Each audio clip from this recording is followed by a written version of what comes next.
Welcome everybody to Bugbears and Brews. My name's Brian, and today we're going to do a session recap for Storm King Thunder's Encounter number 8. And we're going to start this off by saying, my players are assholes. They did a lot of razzing on me for this past game, a lot of weird adult jokes going on there.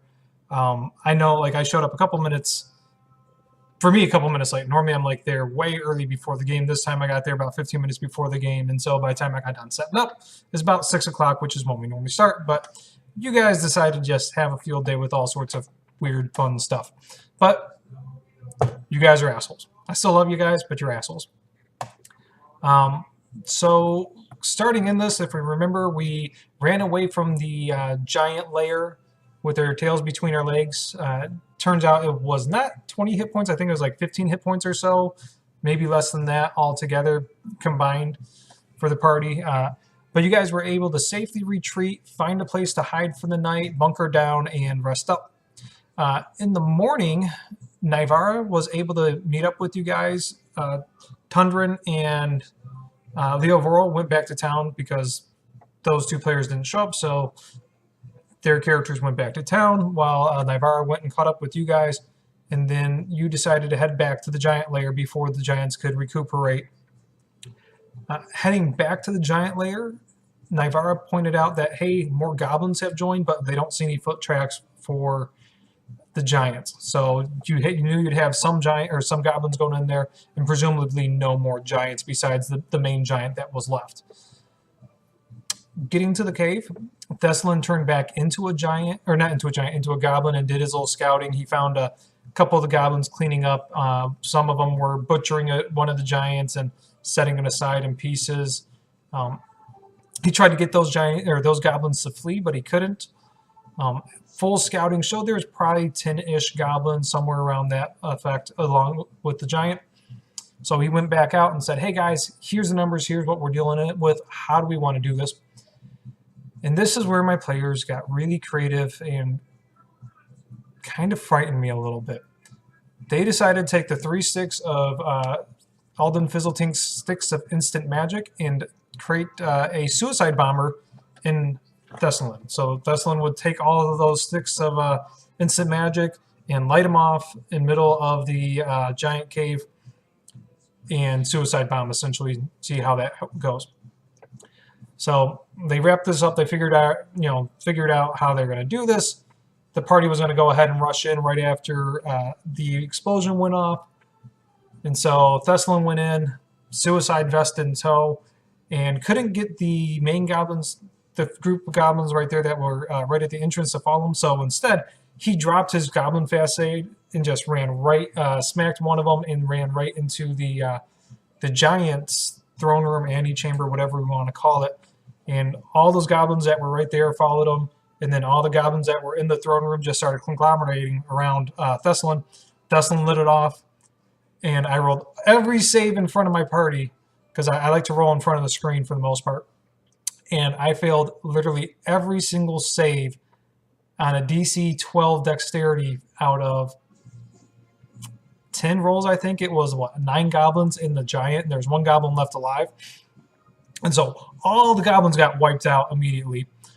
I think there was 20-ish damage or so on the dynamite as a total, but 20-ish damage, 9 goblins each, plus the giant, that's looking at about 200 damage in that one move. Awesome.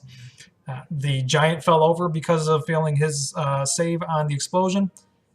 Thessalon, of course, he took the damage as well. I think he failed his save.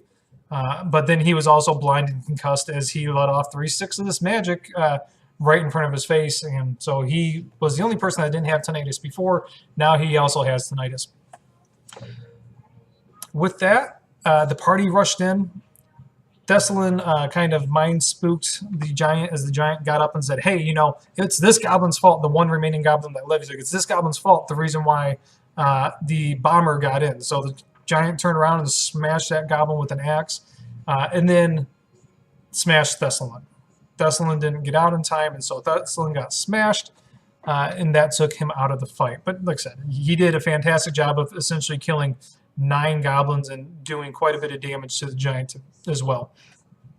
From there, the giant fight, it kind of went as I expected it. You know, you guys had the numbers. I expect you guys to win. There was some damage that was dished out there. Vander, I think, took quite a whooping. Vander and the giant went toe to toe. So, you know, thankfully Vander had the rage, and that really helped out. So he was kind of tanking there, and I think that worked out well. Sorry, Nivara stood at a distance and shot arrows. But going into this, I don't know if it's the first shot or second shot that Nivara took was a nat 1, and he rolled high on the percentile. So that means that, hey, Grimlock was right in front of him. Like, I think it's literally like a square or two in front of him. So Grimlock was then the unintended target of this arrow. Grimlock rolled a nat 1 on the reflex or the dexterity save to not get hit.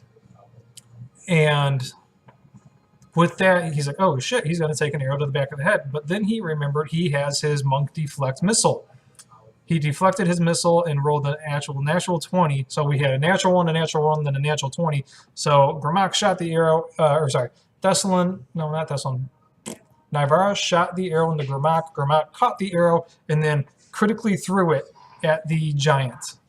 That didn't do a whole lot of damage. I think it was like 10 maybe on the crit. But that being said, it was a really fun sequence of events. I think that was really the only major standout moment of the combat with the giant, just like the one-on-one.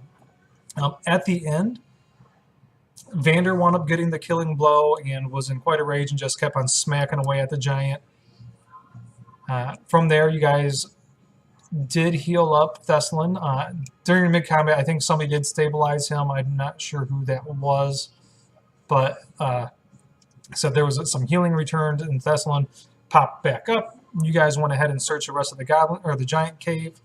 You found a section of the cave that the goblins reside in, so it was much smaller, so giants couldn't get in there. And then you found a kind of like a larder, a whole bunch of rotted fruit. There was some fresher fruit in there, but for the most part, it was rotted. And in there, you found Narcella Onyx Arms. She was on the verge of death, not really looking well, unconscious, and missing both of her legs. Both her legs looked like they were recently cut off and poorly cauterized and severely infected. And that was really, you guys thought that was messed up of me, but you know what? These guys are giants. Giants want fresh meat occasionally, so keeping the dwarf around and alive, but in a very incapacitated state was their idea. Talking with Narcella when you guys gave her a little bit of heal pumping, she let you know that she came up into the mountains to find the artifact. Oh, the gauntlet on the ogre's arm, you could tell was purely it was obviously magical. When you pulled it off the ogre's hand, it shrunk down, and when Pavic put it on his hand, it like immediately fit just like a perfect little glove there. But when Narcella saw that, she said, you know, she came up in the mountains to find that artifact and let you know what all it does, which it prevents you from being blind and deaf. And then, now that doesn't mean that you can see in the dark and you can't see, you know, it doesn't mean you can see invisible, it just means you can't be blinded and you can't be deafened. And then also when you're tuned to it, you can, as an action, cast Blade Ward on yourself or somebody else that you can touch. So nothing too powerful, but it is a little bit stronger as far as magical items go for where we're at. She went up to the mountain to go find that glove. She heard about it, and she didn't expect to find anything. And when she did, she got so excited and so distracted that the giants were easily overcame her. And she got knocked out, and from there she doesn't really remember much. She went into shock a few times, or started to slip into shock.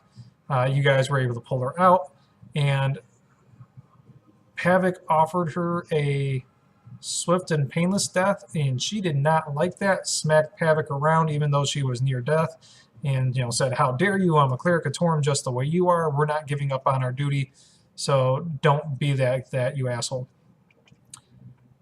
Other goodies you found in the cave, I believe, was a potion of clairvoyance, I believe, and then a superior potion of healing. Those were actually from like a random table. based on the CR level of that and what it, being a horde and that kind of thing. So that's what it came up with. There's also quite a bit of loose coin, but it wound up being about 11-ish, maybe 14, somewhere in there, gold per member. Heading back home, you guys did have some issues where you came close to facing starvation, getting a little lost, and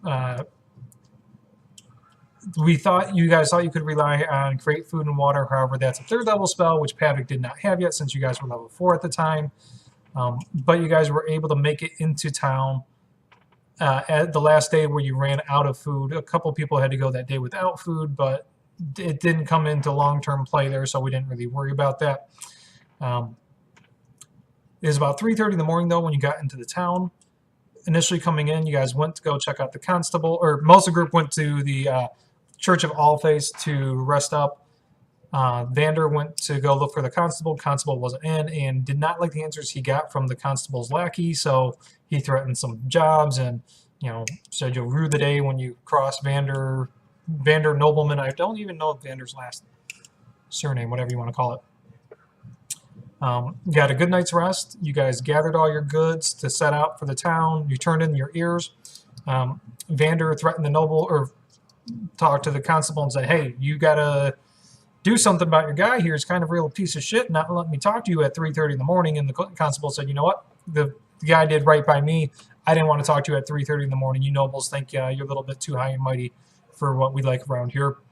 And that pissed Vander off. And so now the constable and the constable's underling are on Vander's shit list. Heading off to Westbridge, which is the next town, you guys were getting close to being there when you encountered, bunkering down for the night, you encountered a gnome, or at the time you thought it was a child, running out of the woods and a boar chasing the child. You shot, I believe it was Nivara, just quickly shot off some arrows at the boar, and the boar turned right around and went back into the woods. And the child turned out to be a gnome that was picking mushrooms. He really didn't want to deal much with you guys. He was happy to be alive, so he gave you guys a little bit of mushroom morels, because he doesn't only likes morels. But besides that, he didn't really want much to do with you, and so that's where we ended. I feel kind of bad for putting that encounter in there. I was really just trying to squeeze out a little extra something into the night. So I didn't really think that one through completely. I had an idea where it was going to go, but I wasn't expecting you guys to arrow the boar.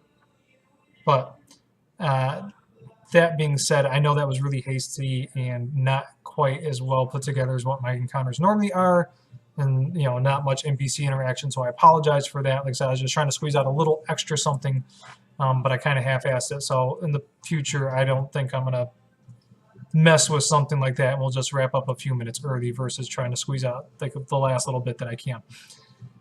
Housekeeping.